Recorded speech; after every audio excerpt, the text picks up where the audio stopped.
नमस्ते, doctor Sophia रंगवाला here. सो दोस्तों, आज मैं बात करूंगी आपके साथ वैराग्य और संन्यास के बारे में। तो बहुत से लोग ने मुझसे संपर्क किया है पूछने के लिए कि हम क्या करें, क्योंकि वो दुविधा महसूस करते हैं। एक तरफ उन्हें संन्यास लेने का मन करता है और एक तरफ उनकी जवाबदारियां होती है, जिम्मेदारियां होती है जिन्हें उन्हें पूरी करनी है। उनकी फैमिली होती है, उन्हें काम करना है पैसा कमाने के लिए। तो क्या करें? तो दोस्तों, इसके लिए हमें समझना होगा कि वैराग्य क्या होता है या संन्यास इसे लेना चाहिए। तो वैराग्य जो है वो एक मन की स्थिति है। वैराग्य का मतलब ये होता है कि दुनिया में रह के भी दुनिया का नहीं होना है हमें। तो मतलब ये कि दुनिया के सब आप काम करें, आप सब कार्य करें, लेकिन एक कर्म योगी होके खुद को कोई क्रेडिट ना दें, कर्ता ना बने, ठीक है। और अपने अहम को, ईगो को किसी तरह का भी क्रेडिट ना दे। आप काम पर जाए, आपको जो भी प्रमोशन भी मिलता है, ऐसा नहीं है कि आप प्रमोशन का क्रेडिट ले लें। आप एक ईश्वरीय चेतना में जब आप हमेशा रहते हैं, आप अच्छे काम करते हैं, दूसरों की सहायता करते हैं, किसी भी तरह की जो सहायता होती है, और आप अहम नहीं रखते हैं, तब आप वैराग्य की स्थिति में आ जाते हैं। जब आपको हर समय इस बात का आभास रहता है कि ये सब कुछ जो भी चल रहा है ये ईश्वरीय शक्ति से चल रहा है, इस पूरी सृष्टि का जो संचालन है वो ईश्वर कर रहे हैं और हम सिर्फ एक माध्यम हैं और हमारे माध्यम से ये सब कुछ हो रहा है। तो जब आप इस चेतना में सदैव, हमेशा, हर क्षण जब आप रहेंगे, तब आप वैराग्य में रहेंगे, ठीक है। तो ये सही मायने में वैराग्य इसे कहा जाता है। और आपको किसी भी चीज से लगाव नहीं जब है, आपकी संपत्ति से, आपके परिवार वालों से, और किसी भी, इवन अपने खुद के शरीर से भी जब आपको कोई लगाव नहीं रह जाता है और आपको इस बात का आभास हो जाता है कि ये सब कुछ टेम्पररी है, ये सब कुछ भी हमेशा नहीं रहेगा और मेरे ये शरीर त्यागने के बाद ये सब कुछ यहीं पर ही रह जाएगा, तो फिर आप एक वैराग्य की स्थिति में आ जाते हैं। तो वैराग्य ये होता है। वैराग्य पाने के लिए आपको दुनिया को छोड़ के कहीं नहीं जाना है। आप दुनिया में ही रहेंगे, चाहे आप शहर में रहें या आप कोई जंगल में रहे, पहाड़ों में रहे या आश्रम में है तो आप दुनिया में ही। जब तक आप शरीर में हैं, जब तक आप इस दुनिया में हैं, तो आप दुनिया में ही रहेंगे, लेकिन आपको दुनिया का नहीं होना है। और ये सिर्फ आपको साधना के माध्यम से आपको ये आभास की पूर्ति होने लगेगी। तो क्या करना चाहिए जब हमारे मन में इस तरह की बातें आए? तो हमें, जैसे मैंने कहा कि वैराग्य को जो है हमारी मन की स्थिति बनानी है और हमें हमारा काम करते जाना है। हमें हमारे परिवार वालों को नहीं छोड़ना है। हमें रोज आधा घंटा, 1 घंटा हमें साधना करनी है और आपके परिवार वाले आपको खुशी खुशी वो आपको 1 घंटा दे देंगे, ताकि उस 1 घंटे में सिर्फ आप भगवान के साथ एक होकर आप अपनी साधना कर सकते हैं। चाहे वो मंत्रा जाप है या कोई भी माध्यम जिसका आपने चयन किया है, उसके हिसाब से आप अपनी साधना कर सकते हैं। और साधना करने के अलावा भी, उसके बावजूद भी आपको, जैसे मैंने कहा, पूरे दिन आपको ईश्वरीय चेतना में रहना बहुत ज़रूरी है। आप 1 घंटा अगर जो साधना करते हैं और फिर वो 1 घंटा साधना करने के बाद अगर जो आप फिर से वही व्यवहार करते हैं जैसे दूसरे रेगुलर लोग करते हैं, आदि लोग करते हैं, तो फिर कोई फर्क नहीं पड़ेगा, फिर आपकी साधना व्यर्थ जाएगी। तो आपको वो साधना का लाभ लेने के लिए आपको पूरे दिन, हर क्षण आपको बार बार अपने आप को याद दिलाना है कि मैं करता नहीं हूं, और कर्म योगी के भांति आपको आपका कर्म करते जाना है। ओके, ठीक है। तो ये होता है वैराग्य सही मायने में। संन्यास क्या होता है? संन्यास भी यही, इसी डायरेक्शन में जाती है संन्यास की भी बात। तो संन्यास भी जो होता है वो भी मन में होना चाहिए, ना कि बाहरी होना चाहिए। बहुत से लोग जो होते हैं वो संन्यास ले लेते हैं, मतलब वो दुनिया छोड़ के वो बिल्कुल कट जाते हैं।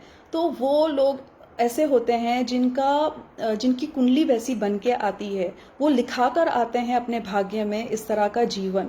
उनके प्रारब्ध कर्मा जो होते हैं वो ऐसे होते हैं कि या तो उन्हें बहुत कम चीज़ों की ज़रूरत होती है अपनी बॉडी की देखभाल करने के लिए, या उनके पास पहले से ही काफ़ी संपत्ति होती है, या तो वो काफ़ी धनवान घर में पैदा होते हैं, या उन्होंने ही काफ़ी धन कमा लिया होता है और फिर उनको उनकी चेतना जागृत होती है। तो वो उस स्थिति में वो संन्यास ले सकते हैं, क्योंकि उन्हें फिर कोई आवश्यकता नहीं होती है आगे धन कमाने की या काम करने की।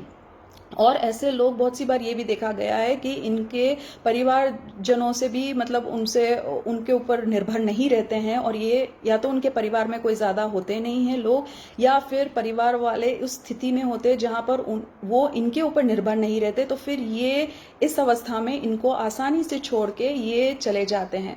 तो ये बहुत ही स्पेसिफिक लोग होते हैं जिनकी ऐसी कुंडली होती है, और इसे कहते हैं संन्यास योग, जो कि हर किसी के भाग्य में नहीं लिखा होता है। और जिनके भाग्य में संन्यास योग होता है और बहुत ही स्ट्रांग वे में अगर जो होता है, तो फिर वो समय आने पर वो चले ही जाते हैं। लेकिन उसके बावजूद भी इन लोगों का लाइफ का एक अलग ही पर्पस होता है, एक स्पेशल ये मिशन पर या पर्पस पर आते हैं। तो फिर ये लोग खुद जागृत होके फिर इनका काम होता है दूसरे लोगों को जागृत करना एक सेवा भाव से, और इनका भी काम होता है। संन्यास लेने का मतलब ये नहीं है कि आप बिल्कुल दुनिया से कट गए और आपको कोई लेना देना नहीं है। नहीं, आपको खुद जो संन्यास भी ले लेते हैं वो खुद जागृत होके फिर उनको वापस से दुनिया में आना ही पड़ता है, दूसरे लोगों को जागृत करना और काम करना। तभी आप देखेंगे कि बहुत सारे जो गुरु हैं, जो आध्यात्मिक गुरु हैं, या इवन योगी वगैरह जो हैं, वो उन्होंने कुछ टाइम के लिए उन्होंने दुनिया का संसार का त्याग कर दिया, संसार से वो कट गए, लेकिन वो फिर जागृत होके जब उन्होंने सत्य पा लिया, उसके बाद वो फिर से संसार में आ गए, और फिर उनके बहुत सारे फॉलोअर्स आ गए, और वो उन्होंने फिर दूसरों का मार्गदर्शन किया। तो फिर ये आगे ये भी एक आगे चलना होता है हर एक साधक को, जब वो जागृत हो जाता है और वो उपलब्धि कर देता पा लेता है ईश्वरीय शक्ति की। तो ये होता है दोस्तों। तो प्लीज़ मेरा निवेदन है आपसे कि अगर जो आपके मन में इस तरह की बातें आती हैं, तो उन बातों को आप ज़्यादा इम्पोर्टेंस तुल्य ना दें। मतलब घर छोड़ने की बात अगर जो आती है, आप अपने घर वालों के साथ रहें, और आप भगवान को पा सकते हैं घर में रहकर भी। दूसरी बात ये भी कि बहुत से लोग तुलना करते हैं अपने आप की दूसरों के प्रोग्रेस के साथ। तो हर एक की प्रोग्रेस जो है वो अलग अलग रहेगी, हर कोई एक तरह से नहीं आगे बढ़ेगा, और एक टाइम लिमिट, एक समय का वो हम निर्धारण नहीं कर सकते कि इतने समय में मैं जागृत हो जाऊंगा और इतने समय में मुझे समाधि की उपलब्धि हो जाएगी। ऐसा नहीं होता है। ये निर्भर करता है कि किसी ने पिछले जन्म में कितनी उपलब्धि ऑलरेडी पा ली है। अगर जो कोई ऑलरेडी बहुत पिछले जन्म में आगे बढ़ गया है, तो इस जन्म में वो थोड़ा सा ही करेगा और वो बहुत आगे निकल जाएगा। उसके कंपेयर में, उसकी तुलना में अगर जो कोई और है जिसने सिर्फ शुरुआत की है, तो उसे तो काम करना पड़ेगा, उसे समय लगेगा ज़्यादा। लेकिन एक बात तय है कि हर कोई फाइनली जाएगा ईश्वर के पास ही। जिस दिन वो पहला स्टेप ले लेगा, कदम उठा लेगा साधना के मार्ग पर, तो वो पहुंच ही जाएगा ईश्वर के पास, या तो इस जन्म में या अगले जन्म में। आपको उसकी परवाह नहीं करनी है। ये अहम होता है, ये हमें तंग करता है, और ये हमेशा रिजल्ट्स चाहता है, और ये समय चाहता है कि कब होगा, रिजल्ट्स नहीं मिल रहा है, ये वो। तो उन सब बातों को आपको ध्यान नहीं देना है। आपको सिर्फ आपकी साधना करते जाना है, और बस एक ही आपका लक्ष्य होना चाहिए कि मुझे ईश्वर की प्राप्ति हो और मैं साधना के मार्ग पर रहूं, और आपको उसी मार्ग पर रह के आगे आपको बढ़ना है।